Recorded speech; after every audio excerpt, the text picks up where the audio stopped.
Okay, anime ruined me. Like, hear her out. If it plays, it's not gonna play.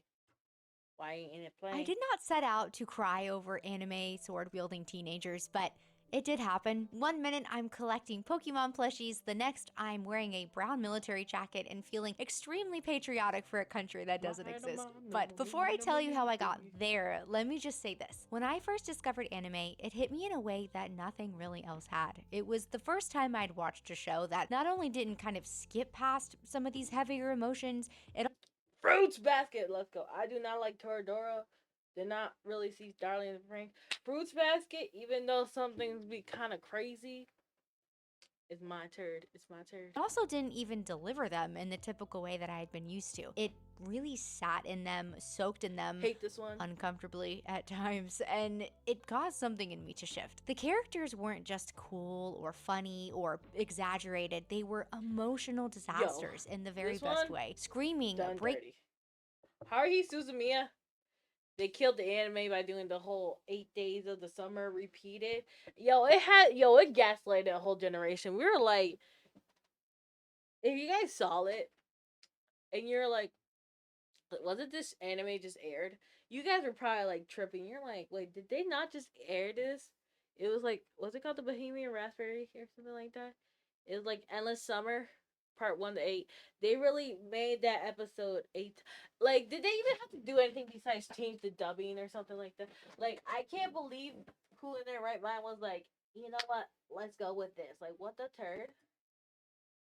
down, trying to hold everything together. Loud, messy, sometimes even ridiculous, but it never felt fake. All their pain, their joy, their hope, it all felt extremely real. It wasn't just entertaining, it was very true. Sometimes brutal, sometimes beautiful, sometimes both in the same 5 seconds. I'm talking extremely complicated trauma and high stakes drama. And the monologues that would just want to make you hit pause and sit there just to catch your breath. And the animation, whether beautiful, grotesque, or dreamlike, it carried all of it. It made all of the feelings land, and it's some of the most beautiful art that I've ever seen. And with all of this, anime completely changed how I think about storytelling, about characters, about performances, about what draws you in and what keeps you there. I didn't even realize how much of it had shaped what I love, especially in games, until way, way later. And I didn't know it at the time, but that was when I started falling in love with a different kind of storytelling. The kind that remains with you and then shows up days later when you're just brushing your teeth, like,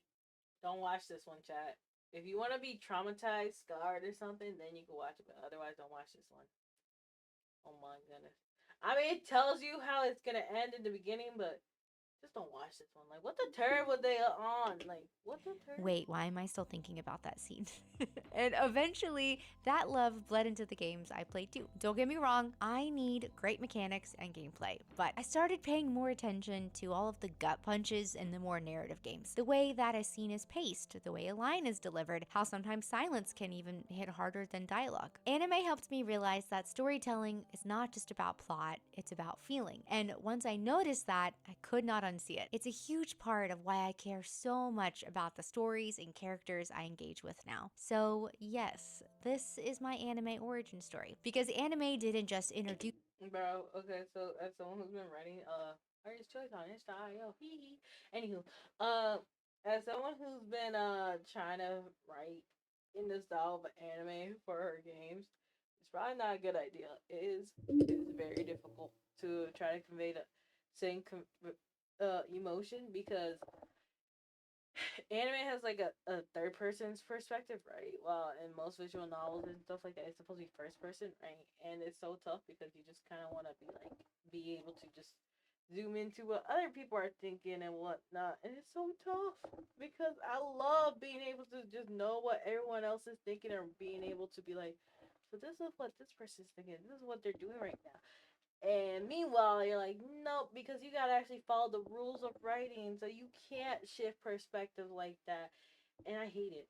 I hate it real bad. me to cool characters and wild drama, even though it yes, it absolutely did. But it showed me what I've always really loved emotional, impactful storytelling. Let's begin.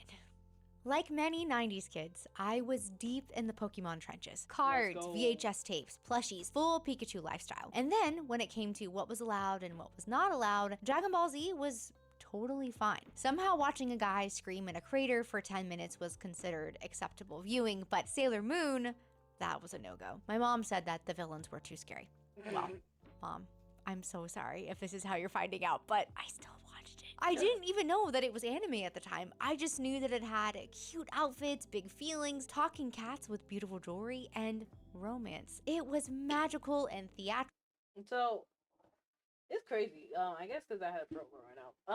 Dragon Ball Z was pretty lit. Even though when you watch back, you're like, ah, ah, ah. But you know what's wilder is that going back to Dragon Ball when it all started, and it's like a completely different experience. It wasn't all about the ah, ah, Sailor Moon. I don't know. I tried going back to it. I did like the OG more than art. I could not get into art. I don't know if it's just because of the art style or whatnot. This style kind of had more of a vibrance, or is it just the voice of Usagi?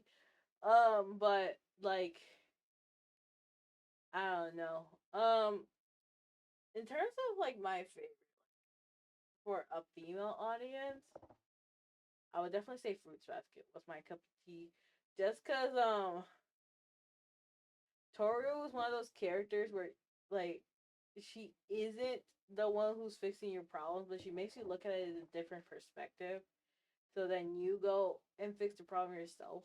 And I think that's why I like Fruits Basket so much compared to other ones where especially like if it's like a romance where it's like the female's the one to fix your problems, like you're damaged, but she'll fix you type of terror. Like what's it called?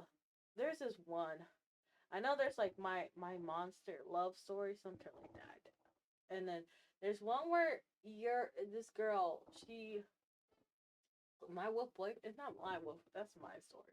But like it's where the guy basically treats her like trash.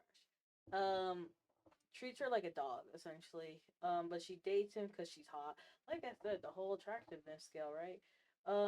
And she just wanted to date someone type turd, but I guess he blackmailed her. It's so weird, but like it's like I can't stand that because he has so many issues that she should not be with him, and like a lot of the ones with romance when it comes to him, like bro is so flawed, or like they should not just be dating because they either or has issues, and I'm like okay, honestly this fantasy is not fantasy for me right now. It's too much in reality. I'm like, nah, this needs to relax. Like, heck no. Nah.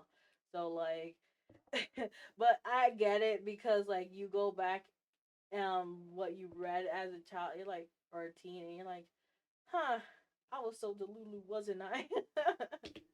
And completely unlike anything else on TV at the time. Flash forward to college. Yes, I know, that is quite the time jump. I had kind of forgotten about Pokemon and Sailor Moon, and life was totally normal. I was totally normal until one day my boyfriend at the time, who's now my husband, said, I know you don't really watch anime, but we should totally watch this show called Attack on Titan. And to say I just watched it is a complete understatement. I suddenly went from having zero thoughts about anime ever to spiraling into emotional chaos. Within 4 episodes, I was pacing around my room, pausing, rewinding, attempting to memorize every ad break lore dump. It was just over for me at that point, just like that. Up until this point, I truly had never experienced storytelling delivered in this kind of way. It was extremely visceral, heavy, and it wasn't just dramatic, it felt very urgent, and I was instantly obsessed. At this point in time, I hadn't even noticed that anime wasn't quite cool yet. I didn't care. It was so funny always seeing people try to talk about Western medium and how they think females aren't written great or the reason why they don't think they were written great. And then I go and like because I grew up with anime, I was just like, what do you mean? There are plenty of good written characters. And don't get me wrong, there's a whole bunch of flaws with anime and like the sexualization of it. But when I'd be like, what do you mean? There are pretty good characters written. Like when you think about like a like a Sailor Moon for example, right? And you're like, oh wait, but like there's girls being strong all the way back in the 80s or 90s, whatever that was made, right?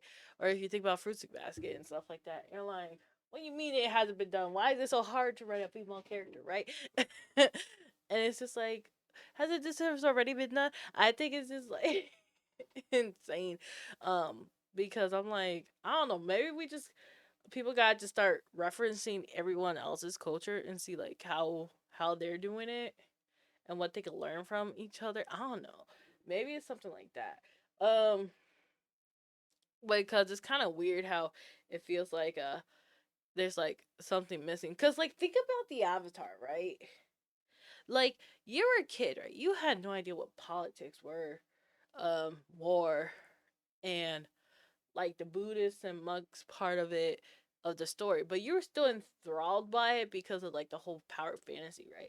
And then you go back to watch the Avatar and you realize how deep the story is and you understand it in a different way where you're like, "Oh wait, this is actually a really good story." But when you enjoyed it as a kid, it was because of like the whole kid saving the world. And then you go back as an adult and you're like, "Oh wait, these are some other lessons you could get from it." Too busy spiraling. Shortly after discovering what anime was, I discovered what manga was. And the next thing I know, there I was reading manga in the Barnes& and Noble aisle like I was studying some kind of forbidden lore. I had no table, no chair. It was just me crouched in the graphic novel section like I was decoding prophecy. It had truly felt like I had discovered some kind of secret society. I started watching AMVs and binging lore deep dives on YouTube like they were documentaries. At some point, I And these even are walked dope. into Hot Topic with my part-time job money and walked out with the jacket. You know the one, the brown, glorious, cursed Attack on Titan Bro. jacket. And I wore it like it was high fashion. Like I had some kind of personal invite from Levi himself. At this point, I've been through all of our photos like 10 times trying to find a single one of me wearing this jacket and I can't freaking find it. So you're just gonna have to take my word for it, please. But it was my go-to, I promise. Until one day I was at a coffee shop ordering a drink and the barista in front of a full line of people just points at my jacket and goes, "Oh hey, isn't that from an anime?" And I just kind of froze because this was the first time I'd ever had to say it out loud to a stranger in public with people listening all around me, and it totally caught me off guard. I said, "Yeah, it's from Attack on Titan." And immediately I felt the ice. The guy behind me, the girl near the pastry case, all silent, confused, judging. I'd honestly felt like I just confessed to being in a cult, but like a very enthusiastic one with playlists and fan art. And that was my first real indicator that anime was still very much a niche thing in public. The jacket? Yeah. Yeah. Like, I love how people be acting like anime. I literally had this whole video where people talk about how Pokemon Go and stuff, right? That stuff was not popular for the longest of time. Because that started picking up during the Bovid era because prior to Bovid, that stuff, you were a huge nerd. Dang, Zero. I know you ain't saying. I know, like, you ain't gonna act like you ain't gonna purchase some merch if I ever make merch. I know you ain't gonna be acting like that, right? I know you gonna be one of the first people to buy merch from me, right? It quietly got reassigned to around my house only. But despite the jacket incident, I continued to dive deeper and deeper. Pulling up Crunchyroll, I was adding every big title I'd ever heard mentioned to my watch list. Tokyo Ghoul, Fate Stay Night, Maid Sama, Cowboy Bebop, Sword Art Online. But every show hit totally different, and my lineup was questionable, to say the least. I'd go from watching people get decapitated in Akamega Kill to crying over piano scenes in Your Line April to Bro, quietly sobbing through A Silent Voice. The emotional tone bro, shifts were silent at voice. times very wild. I once saw someone rate a silent voice like D tier while giving a Orimo, which is some kind of incest sibling thing, a B tier. I was like, bro, you degenerate trash. I was so mad. I was just like, I know you aren't, because they're like the adaptation's trash. I was just like, I know you're not giving Oremo a higher score. Because I heard some video person talk about how they ruined Oremo. They're like, I remember going to Oremo thinking this was supposed to be some kind of brother, sister, sibling growing dynamic, only for him to end up with his sister. Um, because you want to support me, you peasant. Anywho, um, only for him to end up with his sister instead of anyone else, literally. Anywho, and they're like, yeah, so Silent Voice D tier because it's not a good adaptation. It should have been anime, but Orimo, 10 out of 10. I was like, you trash, you're trash.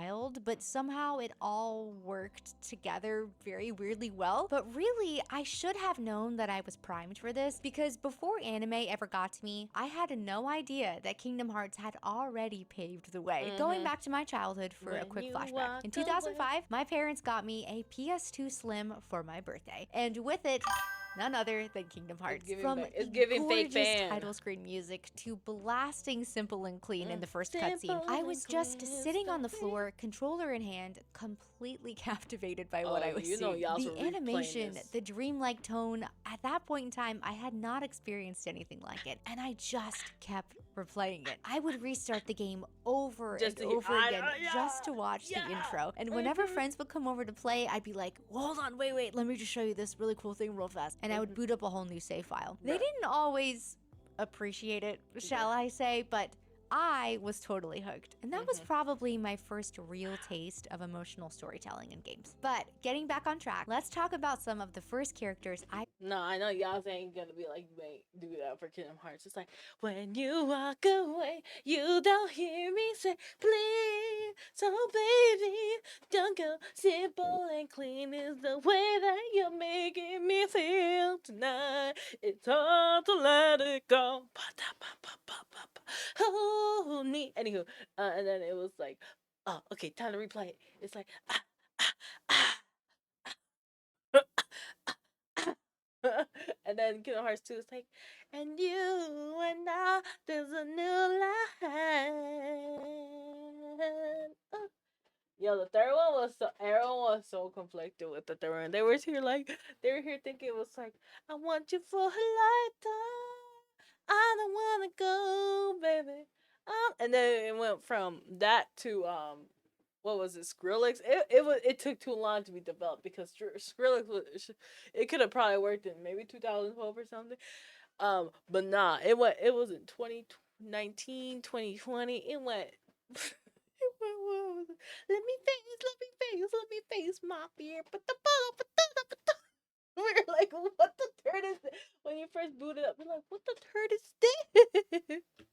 really fell in love with. The ones who maybe hit me at the worst possible time in the best possible way, and the ones I still think about more often than I probably should. The characters that truly unlocked my love for anime and impactful, heart-shaping storytelling. And along the way, I'll just be throwing out some game references that match the vibes, just in case. Now, one thing about me, I love a good archetype. The soft healer, the angry prodigy, the stoic weapon who absolutely feels too much but pretends otherwise. And the best part, these aren't just anime things. They show up in games all the time too. It's Games, like novels. emotional damage has its own genre, and Yep. I must really love it. Otherwise, you think that I would have learned my lesson by now. So up first, we're gonna kick off our list with a bit of a gimme, Eren Yeager. The one who really Eren started it all for me. Yeager. He's angry, impulsive, and reckless, but kind of with just enough righteous fire that you root for him anyway. Watching Eren start to crack under the weight of everything, questioning his purpose, doubting himself, and then doubling down even harder, it felt very raw in a way that I hadn't seen before. And say what you want,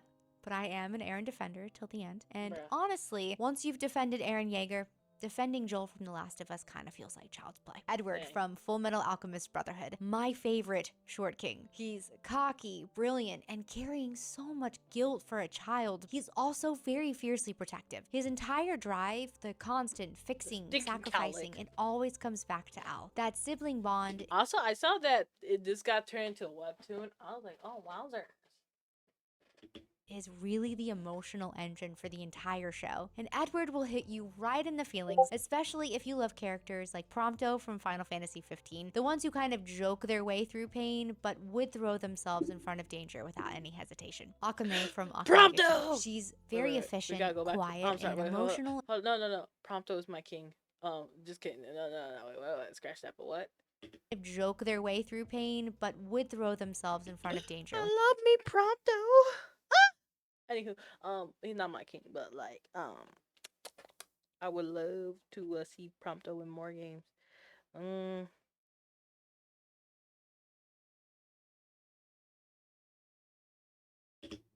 Without any hesitation. Akame from Akame ga Kill. She's very efficient, quiet, and emotional in all the ways that sneak up on you. She doesn't talk that much, but when she does, it hits you very hard. In her final fight with Ezda, So I know that I had made a video something about female male writing, right? Why you can't turn just flip the character into a female when you write a male, right?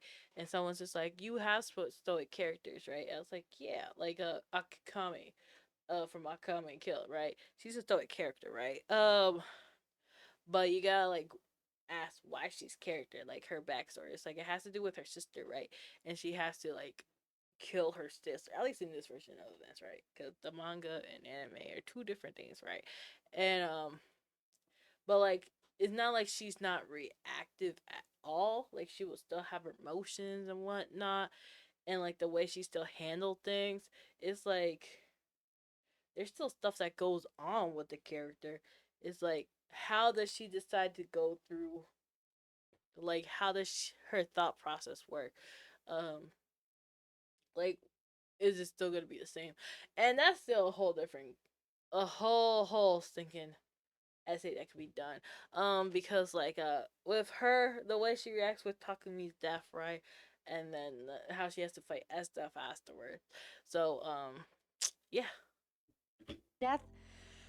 I don't think I'd ever seen a female character quite like her. She was so beautifully lethal and emotionally unreadable. I've yet to play near myself yet, I'm so sorry, but from what I do know, she reminds me a lot of 2B. Calm, focused, repressed, but somehow still very emotionally devastating. Kaori from Your Lie in April. She's so bright, beautiful, and tragic, and is just one of those characters that very gently destroys you. And she wasn't just some manic pixie dream girl, she was hurting and then still trying to bring light to everybody else around her. Gave very much Aerith, very much you'll cry, rewatch, and question your mental stability. Terror and Resonance, whole cast.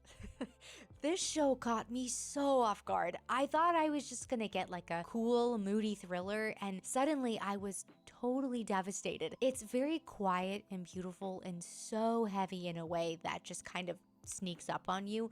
Kind I of think I like tried if watching it. I did Inside not or like it. Journey had more dialogue and trauma. Asuna from Sword Art Online, one of my first real favorites. She could have been just the love interest, but she's so much more. Strong-willed, smart. Uh, uh, um,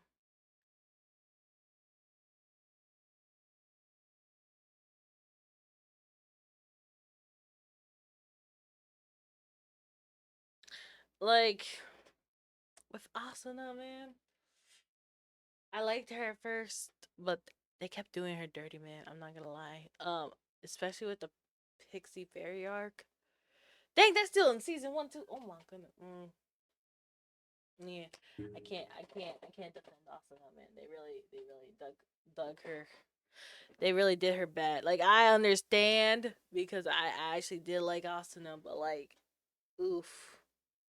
If we talk about part one, season one, Asuna, sure. If we talk about part two, season one, Asuna, oh man. Let's just say why they gotta bring the tentacles in. Emotionally aware and very quietly fierce. I loved how she could be terrifying with the sword and then turn around and offer someone gentle encouragement. She kind of reminds me of Sherry from Resident Evil 6. Yes, I know, very different tones, but stay with me. Both very composed, sharp, and kind of even keel under pressure. And she's really been through it, but she doesn't make a huge deal about it. There's such a quiet strength to her that is so steady and likable. By this point, I had realized anime wasn't just good, it was crafted. And I think that's part of what made me fall in love with it all. Anime made space for emotional storytelling in a way that just felt very true and lifelike. It wasn't afraid to sit with very messy, intense stuff. Grief, longing, rage, hope, and really just give it room to breathe. The pacing, the pauses, the way a scene can flip from goofy to gut wrenching in seconds and still feel totally earned. What really got me, especially kind of earlier on, was the very vast emotional range. The screaming, the crying, the sheer intensity, it was all so exaggerated but very intentional and authentic. I would go watch Western animation and then anime would just feel so much more mature. Yeah. Um. Even when you have like the same age type of anime compared to cartoon, it always felt more mature. Um. I don't know why that is. Maybe it could be like because don't get me wrong, there's innuendos and whatnot in cartoons, and certain cartoons had a more mature type of vibe. But I think it was supposed to be more comedic. But you can see that most of these are for a older audience. Like I'm trying to see is there anyone that isn't rated for E for everyone here? I feel like all of these are teen low key. Except Pokemon, maybe Yu-Gi-Oh. Let me see. Is Sailor Moon not teen? I think I know. Is this card captor? Sorry, I know this one had to be censored. Um, is Yu-Gi-Oh teen? I feel like it is because it had so much censorship. So I don't know. And Zack Bell also had censorship. So that's what I'm saying. I feel like this had so much teen stuff that it had to be censored. So that's why I feel like it's more teen compared to this. It's more like E for everyone, even though there was quite a few edgy jokes in it.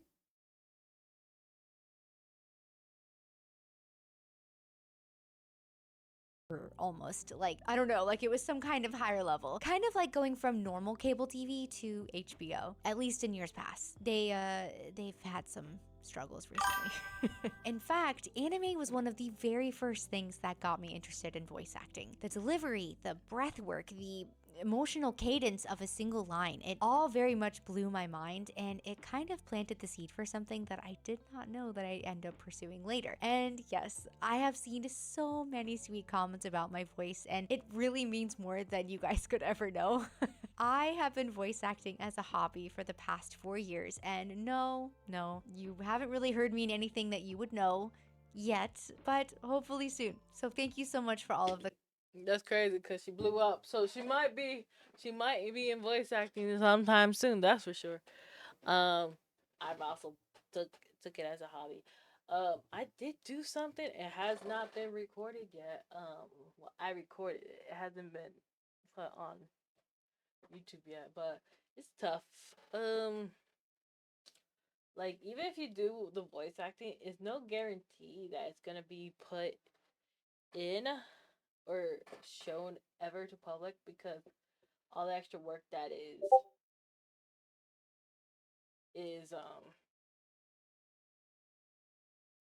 displayed for having to do all this.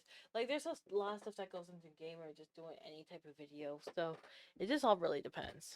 kind words. Also, a bit of a confession. I was totally a sub-only purist when I started out. The raw emotional delivery in Japanese just hit different. But recently, I have found myself loving the dubs. 100 Girlfriends, Solo Leveling, Ugh. the performances have just been so good, and I have a whole new appreciation now. Also, it was not on Doves. It was on 100 Girlfriends because they really.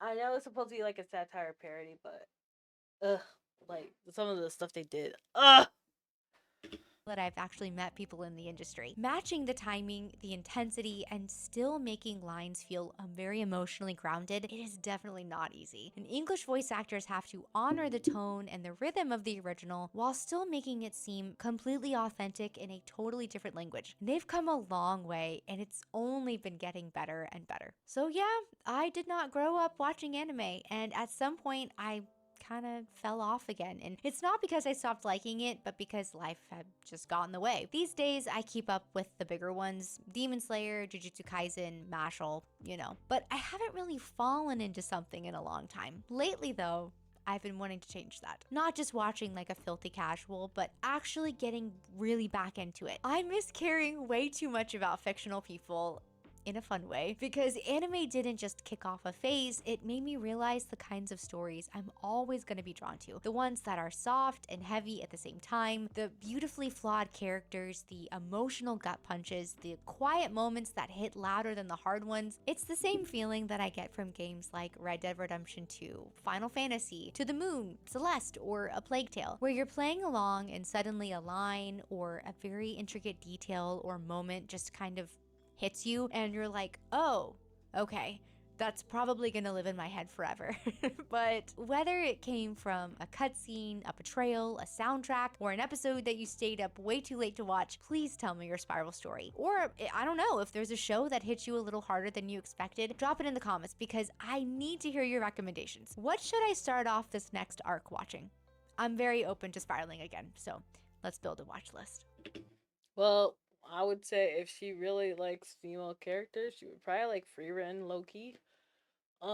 If she don't like that and wants another one, she could do Mashley. Those are two characters or two stories. Doctor Stone, I don't know because Doctor Stone's a mixed bag for me. Like you get invested at the same time. It is kind of a grind. It's still not finished. I mean, here is Freerun and Mashley. So,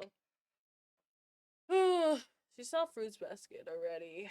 What are y'all's favorites, low key? Um, a story that's been finished that like the thing is low key like I really feel like Geken Shoujo no Zaki. That one's something I like, but it's a rom com. I feel like I like a lot of them, but I don't really remember them. Defrag I like, so yeah. Um, um, so yeah. With that being said, I hope you guys enjoyed yourself and let me know your thoughts on the video. With that being said, I hope you guys have a good one. Girl JJ signing out. Bye.